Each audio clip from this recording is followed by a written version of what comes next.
Yo, what's up guys, welcome to The Screen. Akhirnya gue udah selesai nonton 2 episode dari series Agatha All Along. Meskipun tertunda-tertunda gara-gara gue sering nonton live streaming dari Speed ya. Karena Speed lagi di Jakarta, kemudian sekarang lagi di Bali. Itu benar-benar kayak mengganggu aktivitas kita untuk nonton gitu ya. Tapi akhirnya selesai gitu ya. Tapi buat teman-teman yang nonton Speed gimana pendapat kalian untuk Indonesia? Apakah chill apa enggak gitu Indonesianya gitu ya, komen di bawah ya. Nah kita lanjut setelah gue nonton Agatha All Along 2 episode. Sekarang mari kita ngobrolin soal series ini, tapi ini lebih ke review ya, bukan cari detail-detail yang menarik gitu, bukan, tapi lebih ke gue pengen mengomentari apa yang terjadi dari awal episode sampai ke episode 2 gitu ya. Ya sejauh ini dari 2 episode yang gue tangkap adalah gue suka dari pengambilan gambarnya ya, dari grading, kemudian juga sinematografinya berkelas. Gue harus akui itu gitu ya. Kemudian juga Catherine Hart sebagai Agatha Harkness, gila, aktingnya nggak main-main di sini ya. Ini benar-benar kayak witches, kayak benar-benar penyihir ya dia gitu. Seolah-olah dia memang terlahir sebagai Agatha gitu ya. Dan yang tadinya juga agak pesimis dan kayak ngomongnya kayak butuh nggak sih kita sama series Agatha gitu dengan karakter sampingan gitu. Ternyata sekarang gue mengakui bahwa Catherine Hart memang layak banget dapat panggung sendiri. Apalagi ini kan levelnya lebih ke series gitu ya, yang antara terikat atau enggak sama MCU secara keseluruhan gitu, tapi kita nggak mau ambil pusing. Tapi di sini memang mereka masih banyak banget menyinggung tentang kematian dari Wanda. Bahkan dari awal episode kita melihat bagaimana Agatha yang masih terpengaruh mantra dari Wanda. Terakhir kan dia disulap jadi kamu akan menjadi tentara yang usil di Westview gitu. Tiba-tiba si Wandanya meninggal gitu di akhir dari film Doctor Strange in the Multiverse of Madness.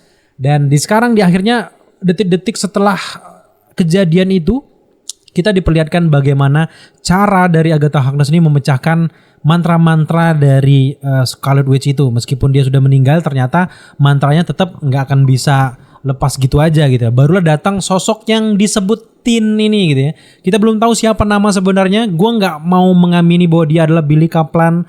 Gue nggak mau mengamini dia adalah Billy Maximoff, anaknya Wanda gitu, enggak.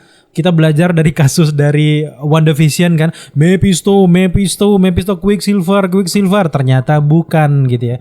Ternyata gitu doang gitu. Jadi belajar dari sana karena memang Agatha All Along ini kan kayak lebih ke spin off dari WandaVision, karena ini kan gue bilang bahwa WandaVision sekarang punya trilogi gitu. Setelah WandaVision, series kedua mereka itu Agatha All Along, nanti yang ketiga kemungkinan besar adalah Vision Quest. Nah, di sana kita mungkin bakal lihat Wanda gitu. Jadi lagi-lagi Agatha All Along ini setidaknya trik-trik penipuannya itu mungkin masih cukup mirip lah dengan WandaVision. Penulisnya pun masih sama ya, orang-orang yang ada di WandaVision, meskipun sutradara kayaknya beda ya.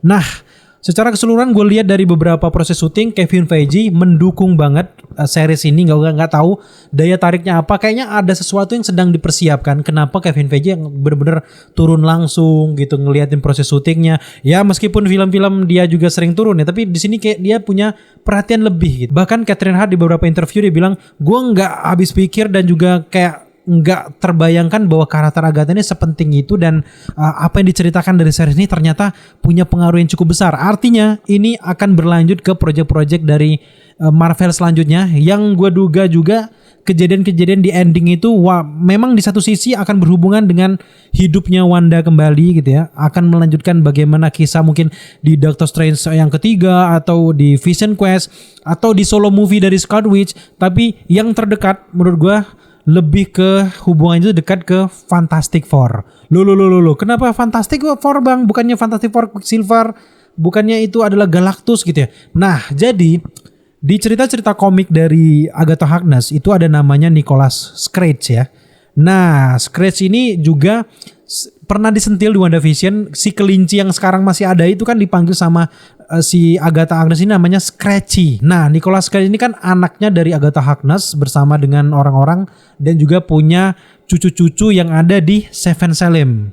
Seven Salem itu yang kita lihat yang dia ngejar pakai kerudung hitam gitu yang seram itu kan, muncul juga akhirnya di series Agatha Harkness ini. Nah si Nicholas Scratch ini merupakan musuh dari tim dari Fantastic Four. Entah itu ada hubungannya atau enggak, setidaknya gue benar-benar nungguin kapan sosok Nicholas Scratch ini bakal muncul gitu ya. Nah apakah si Seven Salem ini datang untuk menjemput si Nicholas Scratch, which is itu bapaknya gitu? Apakah memang di momen tertentu Nicholas Cage ini justru dibunuh ataupun dikutuk oleh si Agatha Harkness, makanya bikin si Seven Salem ini pengen ngejar si Agatha Harkness. Itu masih menjadi pertanyaan yang luas banget. Tapi di awal-awal episode kita langsung melihat karakter Rio Vidal. Nah, Rio Vidal ini masih misterius banget guys karakternya. Ini dia tuh siapa gitu ya. Kita tahu bahwa dia ini di masa lalu dari Agatha Harkness ya kayak seolah-olah teman tapi musuhan kayak gitu ya.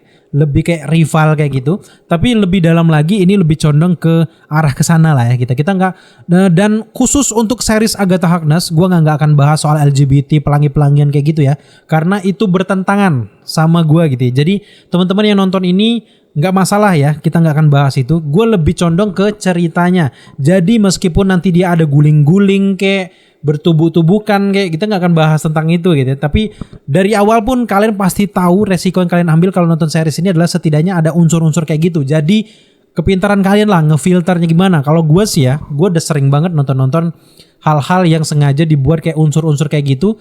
Dan cara gue memfilter adalah gue nggak mempedulikan hal-hal pribadi yang kayak gitu. Gue lebih mempedulikan jalan ceritanya. Itu yang membuat gue bisa menikmati suatu karya dari orang-orang luar sana yang memang kebanyakan sekarang udah tren banget itu ya, benar-benar kayak membabi buta gitu ya, seolah-olah ya haus pengakuan dan bla bla bla gitu ya. Lagi-lagi kita sebagai orang timur, gue pribadi juga sama sekali nggak mendukung itu, tapi gue tetap menghargai apa yang dibuat, apapun misi-misi mereka gitu, tapi gue nggak mau menyentuhkan arah sana gitu. Jadi panjang kan. Nah, jadi intinya adalah kita fokus aja mulai dari detik ini sampai nanti di episode terakhir dari Agatha Harkness, kita nggak akan bahas soal kayak gitunya. Jadi camkan itu buat teman-teman yang nggak mau nonton gara-gara ini gara-gara itu, oke, silakan skip. Tapi memang di sini gue nggak akan bahas itu, kita fokus ke ceritanya. Balik lagi ke episode pertama dari Agatha Harkness. Gue suka di sini bagaimana transisi si Agatha Harkness ketika dia lepas dari mantra si Wanda. Tepat di bagian scene di mana dia di dekat mayat si Wanda, itu dia ngelepas semua pakaian. Gerah banget ini. Itu benar-benar transisinya, ide-ide cemerlang itu gue suka banget. Bagaimana peran-peran yang udah dia mainkan di WandaVision tetap dikeluarin lagi di sana. Itu the best moment menurut gue di salah satu situ. Akhirnya kita melihat si Agatha Harkness lepas dari mantranya. Bugil men di situ dia. Bener-bener wow gitu, bener-bener berani gitu ya. Gue nggak tahu ini PG berapa ya. Dan tapi menurut gue masih aman. Cuman kelihatan belahan-belahan bagian belakang aja sih menurut gue. Jadi aman banget. Tapi ini memang menekankan kuatnya seorang penyihir itu kayak gini. Rambut panjang, nggak pakai baju gitu ya. Itu benar-benar kayak mencirikan penyihir banget. Gue senang banget dengan development karakter dari Agatha Harkness gitu ya. Terus juga kita senang akhirnya karakter-karakter lama dari WandaVision itu balik lagi di sini. Nyonya Davis di situ ya, Nyonya Hart ya sebenarnya di Wanda itu kan ikut ke Witch's Root. Itu salah satu karakter yang menarik banget, development karakter dari Sharon Davis ya. Dia keren banget di sini, banyak banget kayaknya peluang-peluang untuk melihat dia lagi di beberapa episode selanjutnya, dan itu keren banget. Yang menjadi pertanyaan adalah ketika 7 penyihir ini ngumpul di basementnya si rumah Agatha Harkness, kok bisa Witch's Root, pintu ke Witch's Rootnya itu terbuka, itu kok bisa gitu. Dan dugaan gue itu ada ikut campur dari si Rio Vidal. Diam-diam si Rio Vidal ini mungkin ada di sana nyanyi juga dan tiba-tiba kebuka gitu. Nggak mungkin karena Nyonya Hart itu kan, pasti ada hal-hal tertentu yang membuat Rio Vidal ini ada di sana. Nah, disinilah kita akan melihat nanti di beberapa trailer kita kan sempat lihat Rio Vidal ternyata ada juga di Witch's Root itu kan, dan muncul tiba-tiba gitu. Hai gitu kata teman-temannya. Jadi ada bantuan dari Rio Vidal, itu alasan kenapa si Witch's Root ini terbuka. Nah, sekarang kita ngomongin soal Salem Seven, The Salem Seven yang gue sering sebut Seven Salem, itu gue kebiasaan gitu ya. Karena di sini sejarahnya dalam komik itu beda banget dengan apa yang dihadirkan di Marvel Cinematic Universe. Karena The Salem Seven ini itu sebenarnya adalah cucu dari Agatha Harkness, anak dari Nicholas Scratch. Nicholas Scratch ini yang gue aneh, kenapa dia nggak muncul-muncul gitu ya. Nah, gue duga bahwa kelinci itu adalah kayaknya ya, itu adalah Nicholas Scratch yang disihir, entah gimana caranya Agatha Harkness bilang bahwa anaknya ini mungkin durhaka atau apa, jadi batu gitu, bukan maling kundang, jadi kelinci, tiba-tiba ya dia bawa kemana-mana gitu. Nggak mungkin makhluk yang kayak gitu sepenting itu seorang Agatha Harkness bisa bawa kemana-mana gitu. Scratch masih ada gitu, apalagi dia di WandaVision bilang ini Scratchy ya anak dia.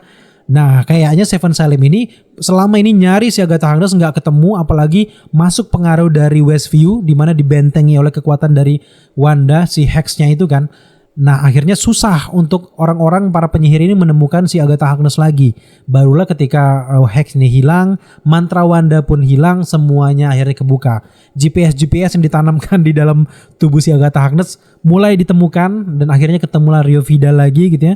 Kemudian juga The Salem Seven ini menemukan dan kemungkinan besar Salem Seven ini pengen menjemput orang tuanya, yaitu si Nicholas Scratch ini. Jadi kita akan lihat gimana proses yang luar biasa itu. Kalau dalam komik itu beda ya. Memang ya kurang-kurang lebih mirip, tapi pada akhirnya kalau dalam komik itu diceritakan Vision, Wanda dan juga si Agatha Harkness ini bekerja sama. Entah gimana caranya Agatha Harkness ini pakai roh astralnya itu ikut berlawanan dengan si Seven Salem, membunuh si Seven Salem, dan akhirnya mereka bekerja sama dan selamat. Nah disitulah gimana cikal bakalnya mereka bekerja sama. Tapi di sini kayaknya nggak mungkin ya Wanda, Vision kerjasama sama Agatha Harkness tuh kayaknya agak kurang mungkin gitu. Jadi kayaknya sesuatu yang akan diubah oleh Kevin Feige di sini sesuai dengan proyek-proyek MCU masa depan. Salah satunya adalah si Nicholas Cage ini guys. Nah sekarang ini agak riskan untuk karir gue secara pribadi ya gitu ya. Sekarang mari kita ngobrol soal Mephisto. Ya, mungkin ini skeptis buat teman-teman ya. Dan menurut gue juga gue agak ngeri gitu bahas Mephisto gitu ya. Kita tahu sendiri bahwa Mephisto kan digadang-gadang bakal muncul di WandaVision. Kita udah berteori macam-macam, ternyata sutradaranya memang dari awal nggak ada maksud untuk munculnya Mephisto. Apakah belajar dari kesalahan mereka akan munculnya Mephisto di akhir episode dari Agatha All Along ini? Nah, itu masih menjadi pertanyaan karena si Rob Bonner kan ada di deleted scene dia kabur. Itu masih menjadi pertanyaan apakah dia Rob Bonner beneran atau memang justru dia adalah Quicksilver. Itu masih menjadi pertanyaan sangat besar. Mephisto nggak hadir di WandaVision, daya tarik utama mereka selain Billy Maximoff ya tentu saja adanya si Mephisto. Karena dunia-dunia sihir kayak gini tuh terlalu melekat ke sosok Mephisto gitu ya. Jadi kalau nggak di Agatha All Along ya justru ya kayak di Ironheart gitu. Kalau Ironheart apa definisi urgensinya si Mephisto bakal muncul cepat-cepat di Ironheart atau apa? Kalau di Agatha All Along masih lebih masuk akal gitu ya. Oke, gue bisa maafkan kalau mereka munculin di akhir dari episode, entah itu menjadi ancaman luar biasa lagi di genre penyihir dari Marvel Cinematic Universe. Intinya Mephisto itu bisa jadi akan hadir di momen-momen ini guys. Memang yang kita lihat ada sempat kayak iblis kayak mirip Mephisto, gue duga itu bukan.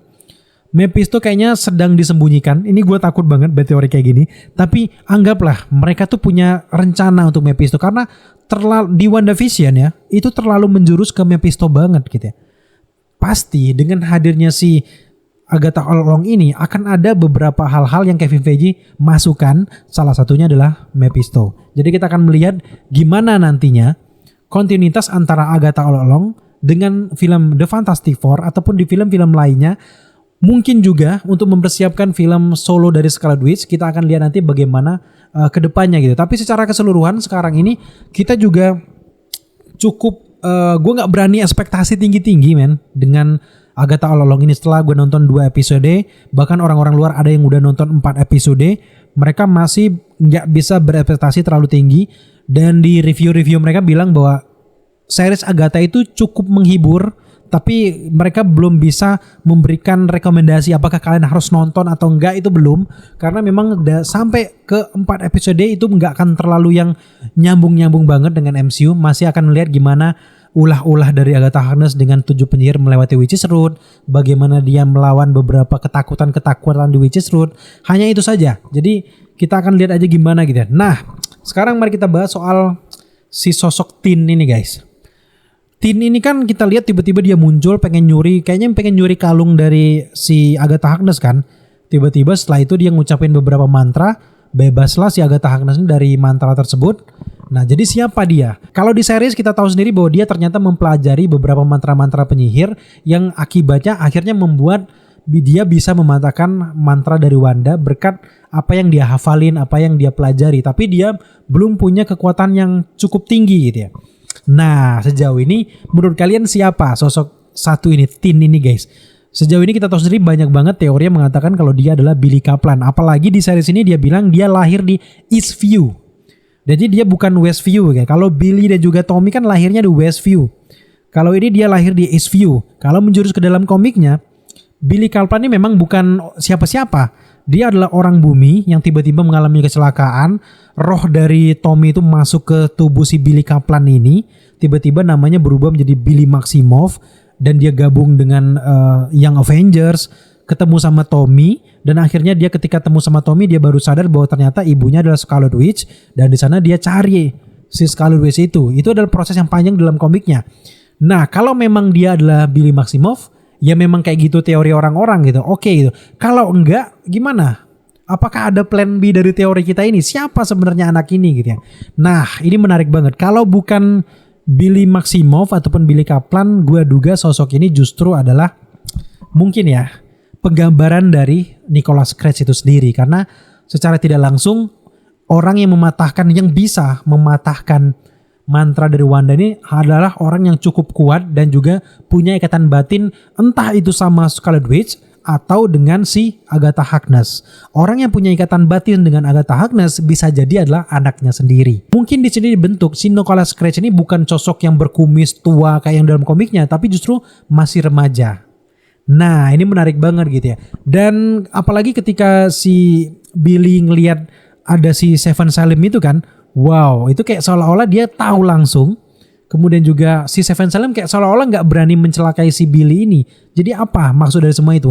Kedatangan dari si Tin ini ke rumah Agnes aja itu masih mencurigakan apa gitu ya. Selain ya kita anggap ini bukan Billy Maximoff ya.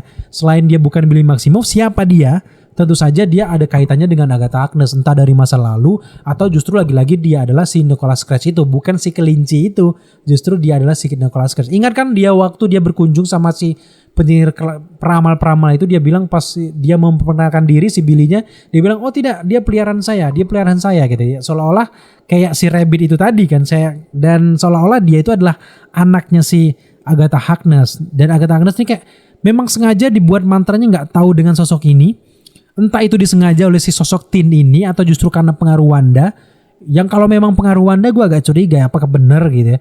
Memang akhirnya ini pasti ada ikut campur antara atau Rio Vidal atau justru dari si Tin itu sendiri. Karena Tin ini masih terlalu mencurigakan, tiba-tiba muncul dan terlalu membuat penonton menjurus bahwa dia itu adalah Billy Maximoff. Padahal entah bisa jadi dia itu bukan Billy Maximoff. Ini tentu bisa panjang banget ceritanya. Tapi memang ciri khasnya, terutama pelangi-pelanginya itu lebih menjurus memang ke Billy Maximoff. Tapi ya lagi-lagi kita belajar dari WandaVision, apa yang kita duga benar kita yakin ternyata bisa dipatahkan gitu aja. Jadi ya kita lihat aja nanti. Tapi secara keseluruhan dari Agatha Harkness ini, dari episode pertama sampai kedua, gue suka aura-auranya tuh ini lebih ke aura Disney tapi dibuat oleh Marvel. Ini memang series yang vibe Disney tapi campuran dari Marvel. Nah gitu. Secara keseluruhan kayak gitu, terutama pas mereka nyanyi yang di bagian dari basement dari Agatha Harkness itu kan, wow ini mah Disney banget gitu ya. Jadi untuk sebagian orang itu menghibur, untuk kita mungkin yang kurang menghibur gitu. Jadi kita lihat aja nanti. Intinya setelah menyaksikan episode 1 dan 2, kalian jangan terlalu berekspektasi tinggi dulu. Kita lihat dulu gimana mereka membawanya, karena sampai ke episode 4 itu belum terlalu menarik-menarik banget. Kita lihat aja nanti mulai di akhir-akhir gimana ceritanya gitu ya. Dan sejauh ini kita akan lihat bagaimana perjuangan dari para penyihir ini untuk melewati Witch's Road. Di ujung Witch's Road nanti bisa jadi mereka akan bertemu dengan sosok Wanda Maximoff. Jadi kita lihat entah dia bertarung dengan Agatha Harkness. Tapi kalau gue lihat-lihat ya, Kevin Feige itu pengen ngebentuk Agatha Harkness itu kayak anti-hero yang ujung-ujungnya akan bersatu dengan si Scarlet Witch. Nantinya ya akan ada musuh lebih besar lagi, entah itu Mephisto, entah itu orang-orang yang lainnya yang berhubungan dengan penyihir, yang mungkin kemungkinan besar itu adalah akan hadir di film solonya si Scarlet Witch. Yang jelas di sini dari episode 1 sampai 2 kita akan mengerti bahwa villain utama mereka adalah si Salem Seven ini, di mana Salem Seven ini memang perbentukannya tuh kayak lebih mereka bisa menirukan kayak tikus, jadi kayak gagak, bahkan bisa jadi ular, bahkan bisa jadi anjing hutan yang kita lihat di sana. Memang kayak gitulah perawakan gaya dari kekuatan dari Seven Salim. Jadi cukup komik akurat. Tapi untuk asal-usul kejadian kenapa mereka mengejar si Agatha itu masih menjadi pertanyaan. Yang jelas si Seven Salim akan berhasil masuk ke Witch's Road. Dan di sana mereka akan berhadapan juga dengan Seven Salim. Dan pada akhirnya gue yakin bahwa Agatha Harkness akan mendapatkan kekuatannya kembali.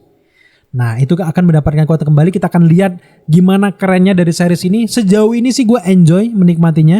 Nggak yang kayak gue underestimate di awal. Ternyata cukup menyenangkan. Tapi gue nggak mau pasang ekspektasi tinggi guys. Nah kalau kalian udah nonton series dari Agatha All Along, apakah kalian punya teori menarik? Atau justru kalian punya tanggapan yang kayak gue kurang suka bang, gue kurang suka bla bla bla bla. Silakan tambahkan di kolom komentar di bawah dan akan kita diskusikan untuk video-video selanjutnya guys.